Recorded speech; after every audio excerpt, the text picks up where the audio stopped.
अस्सलाम वालेकुम एवरीवन। इस चैप्टर 22 में हमने control of microorganisms by physical agents check करना है। ठीक है, कंट्रोल की डेफिनेशन चेक कर लेते हैं। Reduction in the number of micro organisms. ठीक है, माइक्रो ऑर्गेनिज्म अगर हम नंबर को रिड्यूस कर देंगे, ये जितने भी टोटल माइक्रोबियल फ्लोरा हैं उसकी में अगर उसकी एक्टिविटी में उनके नंबर में रिडक्शन देखने को मिलेगा तो हम वो कहेंगे वो कंट्रोल है।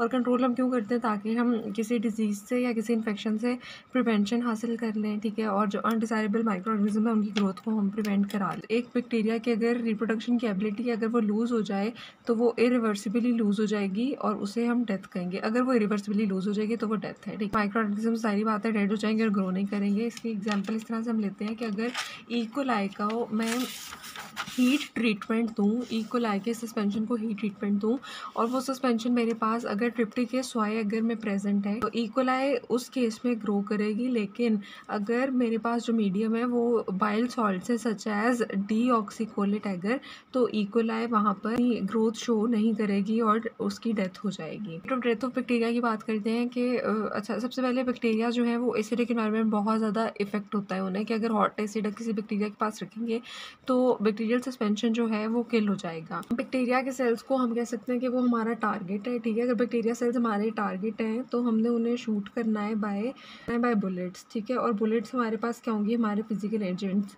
जो हमने किसी टारगेट पे प्लेस कराने हैं। जितने ज़्यादा टारगेट्स होंगे उतनी ज़्यादा प्रोबेबिलिटी होगी कि बैक्टीरियाज किल हो जाएं। ठीक है, the probability of hitting a target is proportional to the number of targets and the number of bacteria present. अब बैक्टीरियाज को अगर हमने किल करना है, यानी कि हमारे जो टारगेट्स हैं उन्हें हमने किल करना है, तो वो किसके प्रोपोर्शनल है? नंबर ऑफ बैक्टीरिया, यानी कि जितने ज़्यादा बैक्टीरिया प्रेजेंट होंगे उतनी ज़्यादा चांसेस हैं कि उनकी डेथ हो जाएगी। जिस तरह एग्जाम्पल यहाँ पे लूँ कि अगर मेरे पास 1 मिलियन टारगेट्स है, 1 मिलियन बैक्टीरिया हैं, ठीक है, और उन्हें अगर शूटिंग करना स्टार्ट करें, यानी कि फिजिकल एजेंट्स उन्हें बुलेट्स मारना स्टार्ट करें, 1 मिनट तक मारते रहें, तो 1 मिनट के बाद जो 90% बैक्टीरिया से वो किल हो जाएंगे और हमारे पास कितने रह जाएंगे? 100,000 सर्वाइवर्स रह जाएंगे। ठीक है, अब फिर दोबारा मैं 1 मिनट के लिए उन्हें किल करना स्टार्ट करूँ, टारगेट पे हिट करना स्टार्ट करूँ, तो 1 मिनट के बाद सिर्फ 90,000 बैक्टीरियाज रह जाएंगे, 90,000 टारगेट्स रह जाएंगे। फिर 1 मिनट के बाद 10,000 रह जाएंगे, फिर 1 मिनट के बाद 9,000 रह जाएंगे। इस तरह करते करते जो बैक्टीरियाज है वो 90% कम होते रहेंगे और जो एंड पे जब बहुत थोड़े से टारगेट्स है, बहुत थोड़े से बैक्टीरियाज रह जाएंगे तो उन्हें किल करना बहुत मुश्किल होगा। तभी आपने मोस्टली एड्स में देखा हुआ है कि हम बात करते हैं कि ये डिसइंफेक्टेंट किल करता है 99.9% जर्म्स को, लाइक 100% हम किल बिल्कुल भी नहीं कर सकते। ठीक है, यहाँ पे उससे एक ग्राफ दिया हुआ है बैसिलस एंथ्रासिस को कि स्पोर्स को अगर एक्सपोज करें 5% फिनोल पे तो उनमें किस तरह की डेथ देखने को मिलती है। एक अरिथमेटिक यहाँ पे कर्व है जो नॉर्मल हमें देखने को मिलती है कि जब बैक्टीरियाज को हमने एक्सपोज किया 5% फिनोल पे तो किलिंग स्टार्ट हो गई। ठीक है, और एक हम लॉगरिथमिक कर्व बनाते हैं जो कि हमें आसानी प्रोवाइड करती है स्टडी करने में, क्योंकि ये वाली जो कर्व आती है, जो अरिथमेटिक कर्व आती है, ये हम इजीली स्टडी नहीं कर सकते, लेकिन जब हम लॉग ले लेते हैं टर्म्स का तो वो हमारे पास स्ट्रेट कर्व आ जाती है और उसे स्टडी करने में बहुत ज़्यादा आसानी होती है। लॉगरिथमिक प्लॉट ये रिवील करता है कि जो डेथ रेट है वो कांस्टेंट है। ठीक हो गया। अच्छा, पीछे हमने बात की थी कि probability of target of hitting a target किसके प्रोपोर्शनल थी? नंबर ऑफ द टारगेट्स के प्रोपोर्शनल थी, यानी कि नंबर ऑफ बैक्टीरिया के प्रोपोर्शनल थी। यहाँ पे एक और चीज़ के भी प्रोपोर्शनल है, number of the bullets shots के, कि हम कितना शॉट कर रहे हैं, यानी कि कंसनट्रेशन ऑफ फिजिकल या केमिकल एजेंट। जिस चीज़ को हमने बुलेट कहा है ना, बुलेट की यानी कि कितनी कंसनट्रेशन है फिजिकल या केमिकल एजेंट की, इस पर भी डिपेंड करती है। ठीक है, यानी कि अगर ज़्यादा बुलेट्स होंगे तो ज़्यादा टारगेट्स किल होंगे। इसमें एग्जाम्पल देते हैं अल्ट्रा वायलेट लाइट की, कि जब हम बैक्टीरियाज को by the means of radiation kill करना चाहते हैं तो जितनी ज़्यादा हम इंटेंसिटी देंगे, रेडिएशन की इंक्रीज़ करेंगे इंटेंसिटी को, तो उतनी ज़्यादा फास्टर बैक्टीरियाज किल होंगे। एक्सरेज ले लें या अल्ट्रा वायलेट रेज ले लें। नेक्स्ट हम बात करेंगे conditions influencing anti microbial actions के। एंटी माइक्रोबियल एक्शंस जो फिजिकल केमिकल एजेंट्स हैं, ये किस तरह की कंडीशंस इन पे इफ़ेक्ट करती हैं। यहाँ पे 3 तरह की कंडीशंस हैं। सबसे पहले इन्वायरमेंट इफेक्ट करता है उस बैक्टीरिया का, और वो किस तरह का बैक्टीरिया यानी कि काइंड्स ऑफ माइक्रो ऑर्गेनिज्म, इस पर डिपेंड करती है।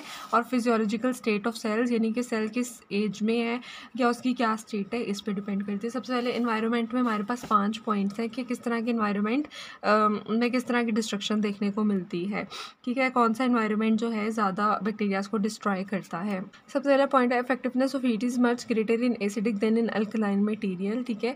अगर हम बैक्टीरिया को हीट प्रोवाइड कर रहे हैं तो अगर वो एसिडिक कंडीशन में बैक्टीरिया प्रेजेंट है तो हीट एसिडिक कंडीशन में ज़्यादा इफेक्टिव होगी as compare to alkaline medium. सबसे पहले हीट का इफेक्ट फिर कंसिस्टेंसी पे मैटर करता है कि अगर कंसिस्टेंसी या तो एक्वस हो सकती है या विस्कस हो सकती है, ठीक है, थोड़ा थिक टाइप हो सकता है बैक्टीरिया या एक्वस फॉर्म में हो सकता है।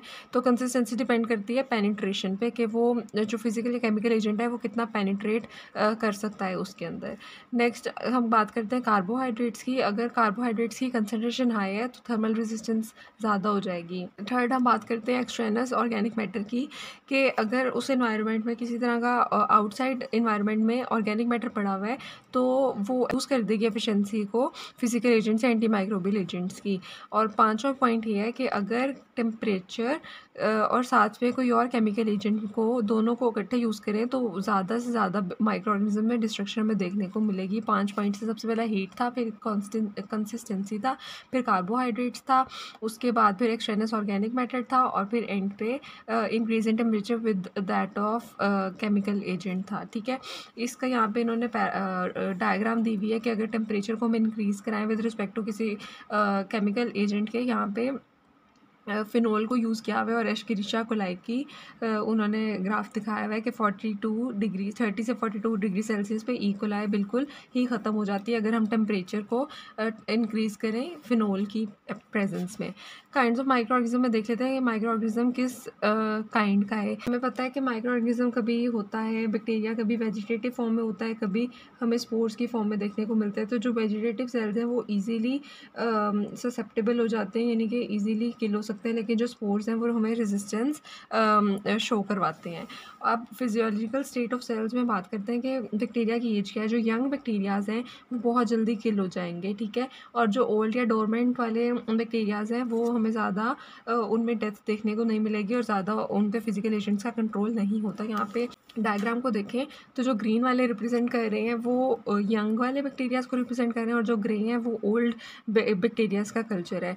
25 मिनट्स के अंदर अंदर अगर मैं किसी बैक्टीरिया को फिजिकल एजेंट्स से टारगेट करूं, ठीक है, तो 25 मिनट्स के अंदर अंदर जो यंग बैक्टीरियाज हैं वो किल हो गए हैं। सबसे पहले इतने ज़्यादा, फिर कम कम कम और बहुत ही, यहाँ पे 25 पे आके बिल्कुल ही कम रह गए हैं। लेकिन जो ओल्ड बैक्टीरियाज हैं ग्रे वाले वो काफ़ी देर तक सर्वाइव कर सकते हैं, ठीक है। यहाँ पे आप देखें 35 मिनट्स तक भी काफ़ी ज़्यादा प्रेजेंस है उनकी ओल्ड बैक्टीरियाज की। नेक्स्ट हम बात करते हैं कि mode of action of anti microbial agent, किस तरह से हम बैक्टीरिया के कौन से पार्ट्स पे वो फिज़िकल एजेंट जो है जाकर एक्ट करेगा, यानी कि माइक्रो ऑर्गेनिज्म को हम किस तरह से किल या इनहिबिशन उनकी कर सकते हैं। इसके लिए हमें सारी बातें स्पेसिफिक साइट्स देखनी पड़ेंगी बैक्टीरिया पे, जहाँ पे हम कहेंगे कि स्पेशली ये टारगेट यहाँ पर जाकर एक्ट करेगा और उसकी जो मैकेनिज़्म है उसे डिस्ट्रॉय कर देगा। यहाँ पे एक डोमिनोज इफेक्ट की बात की है। डोमिनोज इफेक्ट ये वाला इफेक्ट होता है कि सपोज़ अगर इस तरह करके कुछ डाइस पड़े हुए हैं या कोई भी ब्लॉक्स पड़े हुए हैं, ठीक है, तो मैं अगर एक को गिराती हूँ तो वो उसके ऊपर गिरेगा, दूसरा तीसरे के ऊपर गिरेगा, तीसरा चौथे के ऊपर गिरेगा, मतलब सारे जो हैं वो एक दूसरे के ऊपर गिरते रहेंगे और वो हर एक जो चीज़ है वो डिस्ट्रॉय हो जाएगी। ये डोमिनोज इफेक्ट होता है कि वंस इट इज़ इनिशिएटेड, एक बार जब उसे इनिशिएट कर दिया है तो दूसरे खुद ही किल हुए जा रहे हैं और खुद ही उनमें इफेक्ट होता हमें नज़र आ रहा है, हमने बस सिर्फ इनिशिएट कराया था, ठीक है। तो इसी तरह हम चाहते हैं कि माइक्रो ऑर्गेनिजम्स में हम कोई ऐसी प्राइमरी साइट देखें जहाँ पे हम उसे इनिशिएट करा सकें ताकि वो उनमें हमें डेथ या हम उसे कंट्रोल कर सकें माइक्रो ऑर्गेनिज्म को, ठीक है। अब हमें बताएं कि माइक्रो ऑर्गेनिज्म में बैक्टीरियाज में हमने चैप्टर 5 में मॉर्फोलॉजी में डिफरेंट उसके स्ट्रक्चर्स देखे थे, जिसमें सेल वॉल आता है, साइटोप्लाज्मिक मेम्ब्रेन आता है और एंजाइम्स वगैरह हमने देखे थे, ठीक है। जो सेल वॉल है वो सारी बात है एक बैक्टीरिया को स्ट्रेंथ प्रोवाइड करती है, उसके एक शेप देकर रखती है, ठीक है। अब सेल वॉल को अगर हम डैमेज करेंगे तो सारी बात है बैक्टीरिया सेल डिस्ट्रॉय हो जाएगा। इसी तरह साइटोप्लाज्मिक मेम्ब्रेन है वो परमिएबिलिटी शो करती है, सिलेक्टिव कंट्रोल्स होते हैं उसके पास, ठीक है, और साइटोप्लाज्मिक मेम्ब्रेन को भी हम किसी तरह डैमेज कर सकते हैं और साथ ही साथ एंजाइम्स को अफेक्ट करें तब भी हमें कंट्रोल मिल सकता है। यहाँ पे हमने वाले पॉइंट्स देख लेना है कि एंटी माइक्रोबियल एजेंट्स कहाँ का अपने इफेक्ट शो कर सकते हैं, उनकी काइंड्स ऑफ एक्शन क्या है, सेल वॉल पे या inhibition of cell wall synthesis पे, साइटोप्लाज्म पे, न्यूक्लिक एसिड और प्रोटीन्स पे, एंजाइम एक्शंस पे और इस तरह करके। ठीक है, नेक्स्ट हम फिजिकल एजेंट्स की बात कर लेते हैं। फिजिकल एजेंट्स हमने टोटल 7 पढ़ने हैं। ठीक है, high temperature, low temperature, desiccation, osmotic pressure, radiation, surface tension and interfacial tension and filtration. जो पहले 5 है ना, ये माइक्रोबायोलॉजी ऑफ फूड वाला जो चैप्टर है ना, उस पर भी आएंगे, तो आप एक ही बारी से गौर से पढ़ लें यहाँ पे। ठीक है, हाई टेम्परेचर की बात करते हैं। हाई टेम्परेचर किस तरह से बैक्टीरियाज़ को इफेक्ट करता है। बैक्टीरियाज़ की हमें टेम्परेचर की बेसिस पे बहुत तरह की वेराइटीज़ देखने को मिलती हैं। हम कहते हैं साइक्रोफाइल्स। जो साइक्रोफिलिक बैक्टीरियाज़ हैं ये बहुत कम टेम्परेचर पे ग्रो करते हैं, 0 डिग्री सेल्सियस और उससे कम। ठीक है, उसके बाद हमें देखने को मिलते हैं मीज़ोफाइल्स। मीज़ो जो नॉर्मल टेम्परेचर होता है 25 से 37 तक, वहाँ पे ग्रो करने को मिलते हैं। और जो थर्मोफाइल्स हैं ये ग्रो करते हैं बहुत ही ज़्यादा हाई टेम्परेचर्स पे। ठीक है, हाई टेम्परेचर्स पे ग्रो करते हैं। बैक्टीरियाज़ की हमने क्लासिफिकेशन देख ली on the basis of their temperature requirement. कुछ बैक्टीरियाज़ को लो टेम्परेचर चाहिए, कुछ को मीडियम चाहिए, कुछ को बहुत ज़्यादा चाहिए। ठीक है, उसके बेस में उसकी क्लासिफिकेशन के लिए साइक्रोफाइल्स, मीज़ोफाइल्स एंड थर्मोफाइल्स। अब अगर बैक्टीरिया मीज़ोफाइल टेम्परेचर का है, नॉर्मल टेम्परेचर में रहता है, अगर हम उसे बहुत ही ज़्यादा हाई टेम्परेचर दे देंगे तो जाहिर बात है उसके वो मर जाएगा। और इसी तरह अगर बैक्टीरिया लो टेम्परेचर पर रहने वाला है और मैं उसे हाई टेम्परेचर दे दूंगी या इवन मीज़ोफिलिक टेम्परेचर भी दे दूंगी, तब भी बैक्टीरिया किल हो जाएगा। ठीक है, यहाँ पे हम देख लेते हैं कि temperature of the maximum generally kills. ठीक है, कि अगर मैक्सिमम से हमने ज़्यादा कर दिया तो बैक्टीरिया की किलिंग हो जाएगी, लेकिन अगर बिलो द मिनिमम है, ठीक है, अगर हम टेम्परेचर थोड़ा सा ही कम करें, लाइक 25 से 37, अगर 25 से 37 डिग्री सेल्सियस पे अगर मीज़ोफाइल रहता है, तो अगर मैं 22 या 23 या 20 डिग्री सेल्सियस तक भी कर दूं टेम्परेचर, तो क्या होगा कि बैक्टीरिया उसमें उसकी किलिंग नहीं होगी, लेकिन वो स्टैटिक हो जाएगा, बैक्टीरियोस्टैटिक एक्शन होगा। ठीक है, वो लाइक स्टेसिस हो जाएगी, बिल्कुल इनहिबिशन हो जाएगी, किसी तरह का मेटाबॉलिज्म हमें देखने को नहीं मिलेगा। और इस कंडीशन को हम ये भी कहते हैं कि बैक्टीरिया इस कंडीशन में प्रिजर्व हो गया है। नेक्स्ट हम कहते हैं कि किसी इन्वायरमेंट में अगर कोई वाटर प्रेजेंट है, ठीक है, अमाउंट ऑफ वाटर बहुत ज़्यादा इफेक्ट शो करती है टेम्परेचर पे। ठीक है, और इससे बैक्टीरिया के सर्वाइवल भी इफेक्ट होता है। हाई टेम्परेचर अगर मैं कंबाइन करूँ उसे हाई मॉइस्चर के साथ, ठीक है, हाई टेम्परेचर हाई मॉइस्चर यानी कि ज़्यादा वाटर वेपर्स जिसमें प्रेजेंट है, वही बात होगी कि वाटर डिपेंड करता है हीट पे। ठीक है, हाई टेम्परेचर को अगर मैं हाई मॉइस्चर के साथ बैक्टीरियाज़ की किलिंग कराऊँ तो बहुत ही ज़्यादा इफेक्टिव मेथड है। इसमें हम एग्जाम्पल देखते हैं। अच्छा, जो मॉइस्ट हीट का मेथड है काफ़ी रैपिड होता है और ये माइक्रो ऑर्गेनिज्म को किल करता है by coagulating their protein. Like जो प्रोटीन्स होंगी माइक्रो ऑर्गेनिज्म के अंदर वो कोगुलेट हो जाएंगी जब हम उसे मॉइस्ट हीट में एक्सपोज करेंगे। एग्जाम्पल हम इसकी देख लेते हैं, ड्राई हीट और मॉइस्ट हीट दोनों की एग्जाम्पल इकट्ठे देख लेते हैं। बुक में सबसे पहले उन्होंने दी है क्लॉस्ट्रीडियम बोटुलिनम की एग्जाम्पल मॉइस्ट हीट में और साथ साथ ड्राई हीट में, और साथ में दी हुई है बैसिलस की एग्जाम्पल, बैसिलस एंथ्रासिस की। मॉइस्ट हीट में अगर मैं इसे एक्सपोज करूँ 4 से 20 मिनट के लिए, ठीक है, तो 4 से 20 मिनट के लिए 120 डिग्री सेल्सियस पे, तो क्लॉस्ट्रीडियम बोटुलिनम जो है किल हो जाएगा। और ड्राई हीट में इसके लिए 2 आवर्स का टेम्परेचर रिक्वायर्ड होता है। इसी तरह बैसिलस को 2 से 15 मिनट के लिए 100 डिग्री सेल्सियस पे रखेंगे तब उसकी किलिंग होगी। और यहाँ पे अगर 1 से 2 घंटे के लिए ड्राई हीट में 1 से 2 घंटे के लिए 150 डिग्री सेल्सियस पे तब इसकी किलिंग होगी। आपने टेम्परेचर तो टाइम अच्छे से याद कर लेने हैं। ठीक है, ये वाली इन्होंने चीज़ें जो हैं टेबल में शो की हुई हैं, ये मॉइस्ट हीट का टेबल है और ये ड्राई हीट का टेबल है। यहाँ पे जो क्लॉस्ट्रीडियम बोटुलिनम हमने कहा था कि ड्राई हीट में 2 आवर्स में किल होता है। ठीक है, ड्राई हीट में 2 आवर्स में किल होता है। इन्होंने यहाँ पे टाइम पीरियड मिनट्स में दिया हुआ है 120 मिनट्स, जो कि इक्वल हो गए 2 आवर्स के। इसी तरह सारे टाइम पीरियड्स मिनट्स में दिए हुए हैं। इसी तरह जो वेजिटेटिव सेल्स हैं वो ज़्यादा सेंसिटिव होते हैं as compare to the host. ठीक है, अगर वेजिटेटिव सेल्स को मैं हीट प्रोवाइड करूँगी तो वो एक स्पेसिफिक हीट पर जाकर उनकी डेथ हमें देखने को मिलेगी as compare to the spores. Spores जो है वो बहुत ज़्यादा रेजिस्टेंट होते हैं। यहाँ पे इन्होंने जो एग्जांपल्स दी हुई हैं उन्होंने दिया हुआ है कि यीस्ट या बाकी फंजाई सिर्फ 5 से 10 10 मिनट में किल हो जाते हैं अगर मैं टेम्परेचर दूँ 50 से 60 डिग्री सेल्सियस। और यीस्ट या फंजाई के स्पोर्स जो हैं वो 70 से 80 डिग्री सेल्सियस पे किल हो जाते हैं। बैक्टीरिया के स्पोर्स बहुत ही ज़्यादा रेजिस्टेंस होते हैं, लेकिन बैक्टीरिया के जो वेजिटेटिव सेल्स हैं वो 5 से 10 मिनट में 60 से 70% डिग्री सेल्सियस पे किल हो जाते हैं। नेक्स्ट हमने बात करनी है thermal death time and decimal reduction time की। थर्मल डेथ टाइम है ना, इसे हम कहते हैं कि शॉर्टेस्ट पीरियड ऑफ टाइम है जिसमें बैक्टीरियल सस्पेंशन किल हो जाएगी। ठीक है, बैक्टीरियाज किल हो जाएंगे, लेकिन एक स्पेसिफिक टेम्परेचर पे और अंडर स्पेसिफिक कंडीशंस, यानी कि मीडियम किसी स्पेसिफाइड कंडीशन में होगा, पीएच उस मीडियम की स्पेसिफाइड होगी और टेम्परेचर स्पेसिफाइड होगा। ठीक है, यानी कि शॉर्टेस्ट पीरियड कितना कम से कम टेम्परेचर चाहिए होता है बैक्टीरिया की सस्पेंशन को किल करने के लिए। इस थर्मल डेथ टाइम को हम इस ग्राफ से अच्छे से समझ लेंगे। ठीक है, यहाँ पे टेम्परेचर फ़ारेनहाइट पे गिवन है, हमने टेम्परेचर जो है आहिस्ता आहिस्ता इंक्रीज़ करके देख रहे हैं। ठीक है, सबसे पहले हम अगर सपोज़ 210 टेम्परेचर लें, हमने 210 टेम्परेचर फिक्स कर लिया और आहिस्ता आहिस्ता हमने यहाँ पे टाइम को इंक्रीज़ करना है। सबसे पहले हमने एक बैक्टीरियल सस्पेंशन लिया और उस पर टेम्परेचर हमने दिया 210 का। ठीक है, 2 मिनट के लिए दिया, हमने देखा उसमें से कोई बैक्टीरिया किल नहीं हुआ। 4 मिनट के लिए दिया, कोई किल नहीं हुआ। इस तरह करते करते 20 मिनट पे कोई किल नहीं हुआ 210 पे। ठीक है, करते करते हमने देखा कि कोई बैक्टीरिया किल नहीं हुआ। फिर आहिस्ता आहिस्ता हम टेम्परेचर इंक्रीज़ करते गए, हर टेम्परेचर पे हमने टाइम नोट करते रहना है। हमने फिर देखा 220 डिग्री फ़ारेनहाइट अगर हमने दिया, 2 मिनट पे कोई किल नहीं हुआ, 4 पे कोई नहीं हुआ, 40 पे कोई नहीं हुआ। ठीक है, और हमें पता चला कि 600 डिग्री सेल्सियस पे बैक्टीरियाज किल हुए हैं 220 डिग्री सेल्सियस पे। इस तरह करके 230 पे हमें देखने को मिला कि 200 मिनट्स पे बैक्टीरियाज किल हो रहे हैं 230 डिग्री फ़ारेनहाइट पे। इस तरह करके हमने देख लिया कि इन बैक्टीरियाज का ये थर्मल टाइम है, थर्मल डेथ टाइम है कि इतने एक वो बैक्टीरिया जो 220 डिग्री फ़ारेनहाइट पे किल हो रहा है उसका सबसे शॉर्टेस्ट पीरियड कौन सा है, 600 मिनट्स वाला उसका शॉर्टेस्ट पीरियड ऑफ किलिंग है।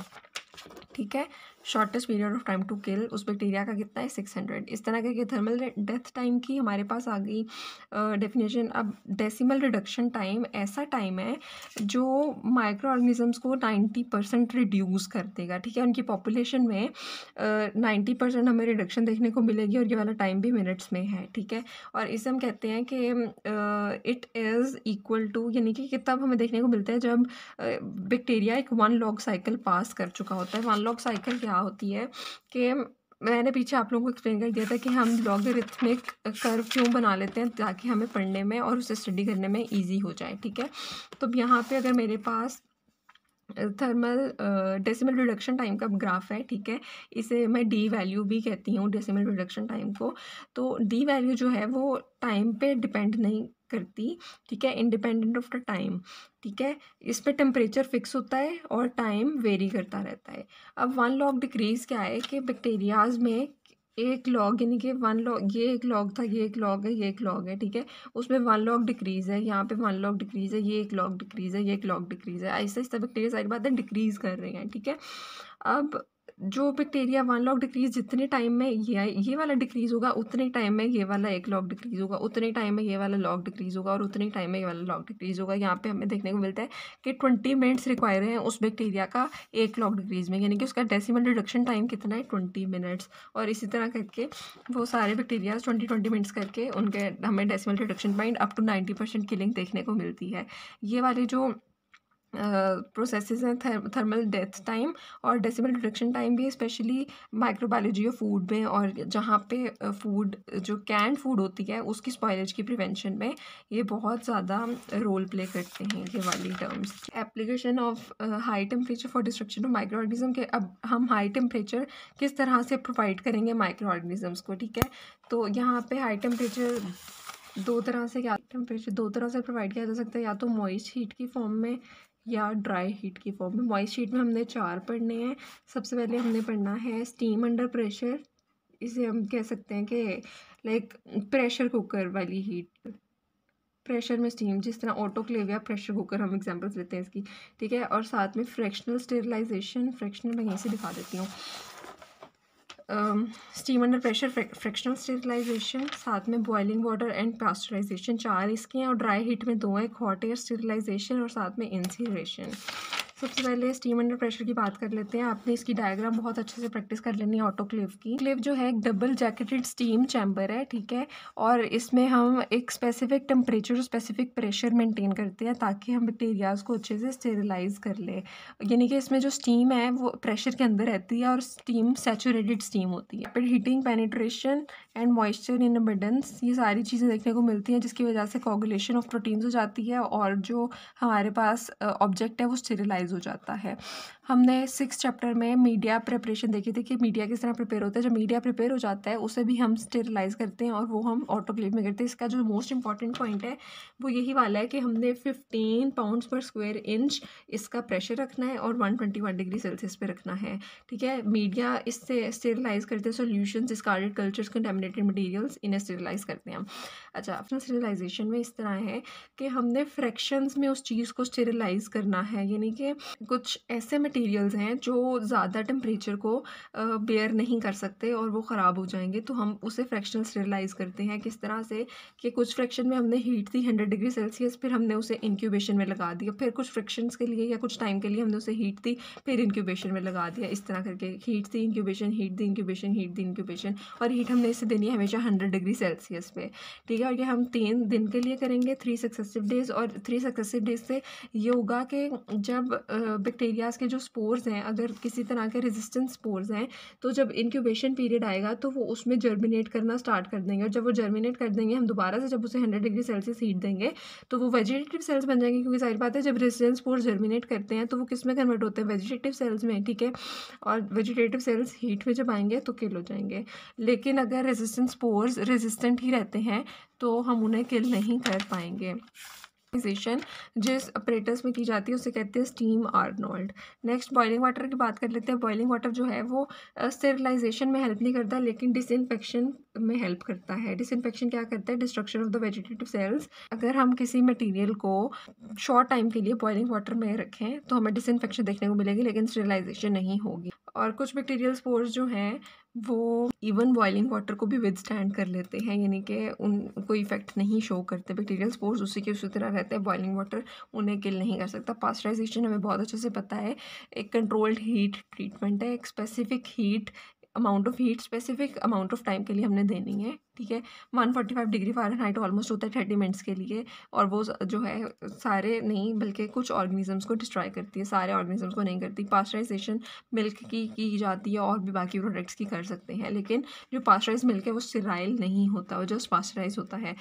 हॉट एयर स्टेरिलाइजेशन में क्या है कि हमने ऐसे कंपाउंड्स जो मॉइस्ट हीट से डिस्ट्रॉय हो सकते हैं। सपोज हमारे पास कोई ऑयल से, सारी बात है ऑयल में अगर कोई मॉइस्चर आएगा तो ऑयल ने ख़राब हो जाना है, या किसी तरह का कोई पाउडर है, कोई ग्लासवेयर है, या कोई मेटल है या शार्प मेटल है। यहाँ पे टेबल दिया हुआ है उन्होंने, ठीक है। ये इसी की जो हम पढ़ेंगे सारे फिजिकल एजेंट्स इन्हीं की समरीज हैं, ठीक है। तो हम यहाँ पे देख रहे हैं ड्राई हीट कब यूज़ हो रही है, अगर कोई product damage by moisture such as oil या ग्लास या पाउडर्स वगैरह, ठीक है। तो हम उनके लिए क्या यूज़ करेंगे, ड्राई हीट या हॉट एयर स्टेरिलाइजेशन।